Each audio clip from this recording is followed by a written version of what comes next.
In a contemporary setting, and now this is not Lacan, but in a contemporary setting, what would be interesting to do, and I don't know that there has been this research done, this is just my sort of lack of knowing all the research that's been done, but what, in dream states, if someone has, let's say for example, a dream of a tree, not what does my dream point to, the image of the tree point to, because that's going to be subjective, right?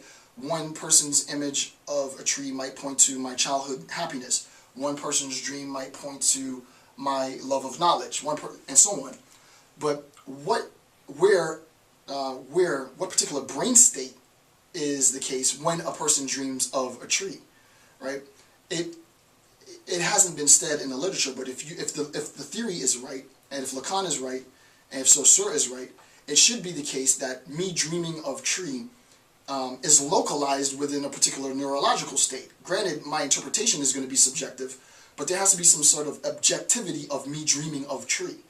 When I dream of tree, these particular neurons are fired. When I'm not dreaming of tree, these other particular neurons are fired, right? So there is a subjective aspect to that, but this is what psychologists get paid for. So tell me about your tree. Why are you dreaming about trees? I'm dreaming about trees because blah, blah, blah. Okay, well that points to that, right? All of that's going to be subjective. And there's going to be a lot of debate about that. There has to be a sense in which the fact that I'm dreaming about a tree, not the content of my dream, but the fact that I'm dreaming about a tree, sort of physically is induced by, secretions within a particular part of the brain. With respect to the relationship of the oneric rebus and the thing in the world, that's one level, right? I can talk about the oneric rebus and its relationship to a particular trigger in the world that's causing me to have this dream of a tree is one level of depth. A deeper level of depth, which to my knowledge I don't know that anyone's addressed, but if you're a graduate student and this sounds like some cool research, then write the paper and let me read it.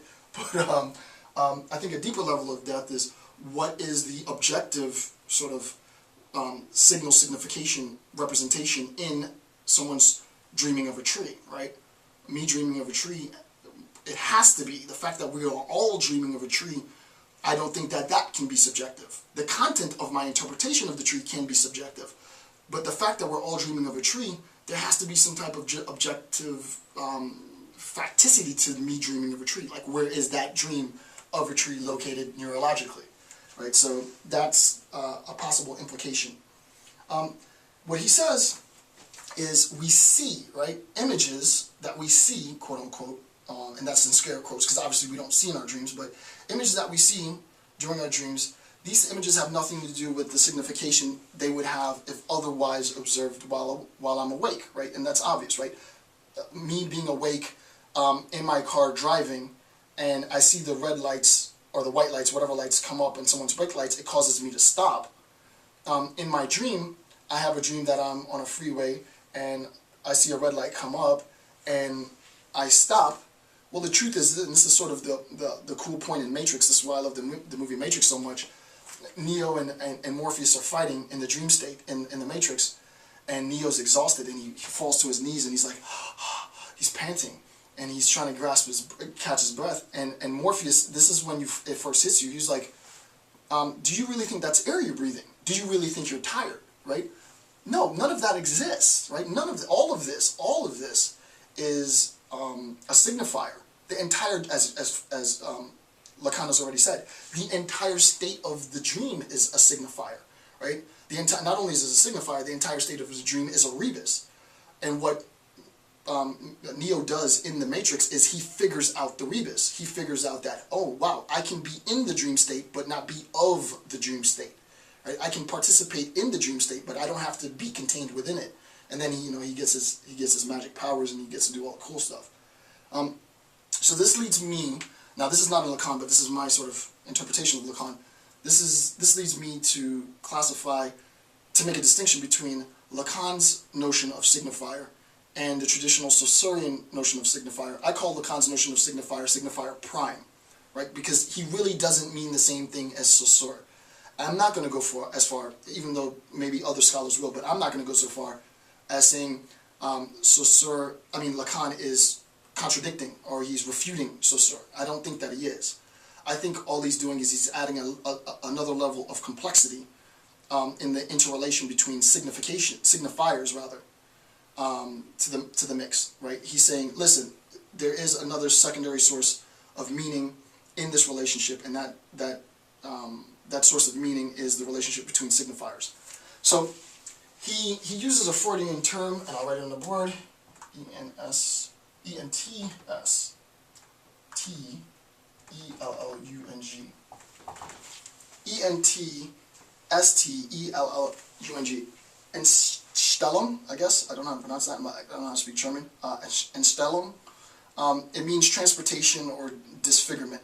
The term that's used by Lacan is transposition rather. And to sort of transpose something is to sort of replace or like switch out. But I like disfigurement. Disfigurement sounds better. So despite the fact that Lacan chose transportation, I think disfigurement is a really cool interpretation of it. Entstellung. So transportation or disfigurement, right? And the question is, well, what is the role of Entstellung in Freudian psychoanalysis, Lacanian psychoanalysis? And I'm not going to get into it very deeply. In general, this idea of Entstellung, this idea of transposition is a precondition. And this is what he says. This is a quote, right? It is the, quote, general precondition for the function of the dream. Logically, anytime we see the term precondition, we know that it's an if-then, right? Anytime we have an if-then, we know it's a conditional sort of logical statement. Conditional logical statements are formulated by the antecedent condition, which comes to the left of the conditional arrow, and the consequential state of affairs, which comes after, to the right of the arrow. What comes before is if, what comes after is then, right?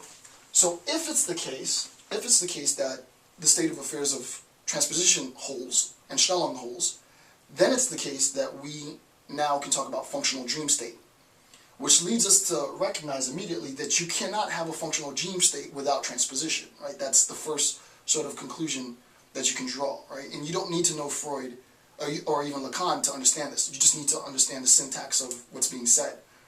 And what's being said is, quote, general precondition is the function for the dream, meaning that the dream is functionless or without function without Entstellung. Thus, Entstellung is the precondition for the dream state. Okay. So that's pretty boring. I mean, okay, sure. Well, what's the importance of that? So let's write that down.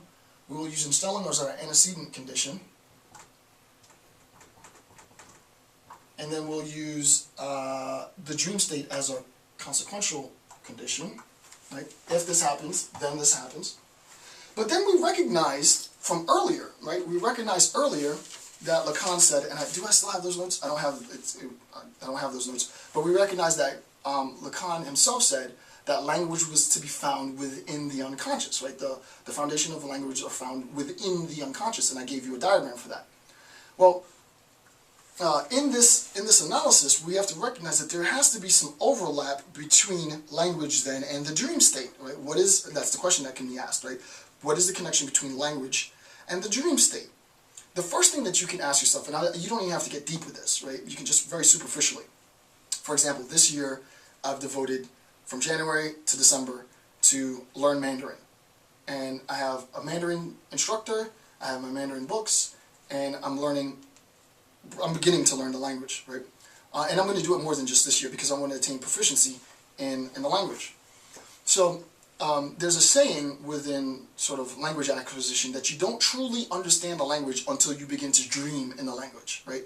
Once I begin to dream in the language, then you really get it. Then you really understand the language. And I've asked friends who are bilingual, like, do you dream in Spanish or do you dream in English? And they'll say, yeah, I dream in Spanglish. Sometimes I'm dreaming in Spanish, sometimes I'm dreaming in English, and it's effortless then, right? Because no longer am I applying the rules of grammar and the formal rules in my attempt to speak the language. It's intuitively understood. I get it, and I'm now dreaming in the language.